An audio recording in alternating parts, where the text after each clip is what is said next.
I got this awesome new clock, but I don't know how to tell time yet, so I do not know when to go to sleep. Let's zoom over here to the clocks and learn how to tell time. This first clock we see is an analog clock. This is the new clock I got. To learn time, let's start off with an easier version of this clock. Okay, the little pointer that spins is called a hand. This clock is a training clock and only has one small hand on it. The small hand is called the hour hand. Around the edge of the clock, we have numbers that go from 1 all the way to 12. This small hand tells us what the hour is. Right now, the hour hand is pointing to the 3, so it must be 3 o'clock. Now what hour is it? 6 o'clock, right. Let's look at another. What hour is this?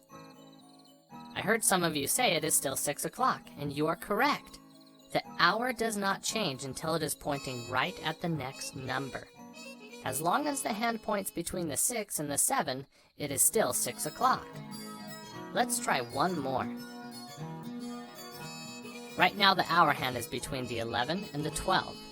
So is this 11 o'clock or 12 o'clock? It is still 11 o'clock. It will not be 12 o'clock until the hour hand points right at the 12. Now this training clock works great to tell us what hour it is. It would be difficult to know exactly when to leave with just using the hour hand. That is why we have what we call the minute hand. Let's bring in one of our big kid clocks.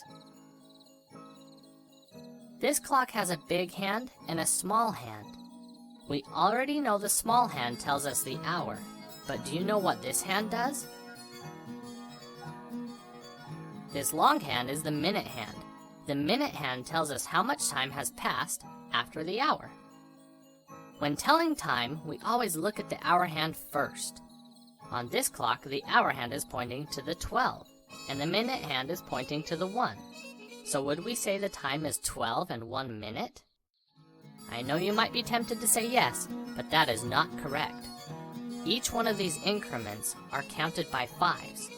There are 5 minutes between each of these big numbers. So when the minute hand is at the 1, 5 minutes have passed. So this is 5 minutes, 10 minutes, 15 minutes, 20 minutes, 25 minutes, 30 minutes, 35 minutes, 40 minutes, 45 minutes, 50 minutes, 55 minutes, and at the 12, the minutes start back over at 0. So right now, the time is 12:05. The hour hand is at the 12, and the minute hand is pointing at the 1, which is 5 minutes. Let's look at another one. Remember, we first look at the small hand for the hour. It is halfway between the 3 and the 4, so with just the hour hand, we know it is 3 o'clock. Now we look at the minute hand. It is pointing to the 6. Does that mean it is 3 and 6 minutes? No, you are right. We have to count by 5s to get the minutes. Let's count. 5, 10, 15, 20, 25, 30. 30 minutes. So the time is 3:30 because the hour is 3, and after counting by 5s, we see that the minute hand is pointing to 30 minutes. Let's do one last one. Can you help me out on this one? Great.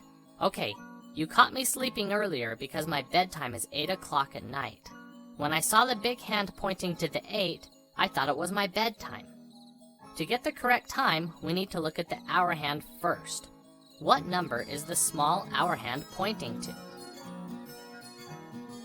It is at the 2 still, so the hour is 2. Great job. Now how many minutes have passed? Remember to count by increments of 5. Can you tell me what the minutes are? The minutes are 40, so the time is 2:40.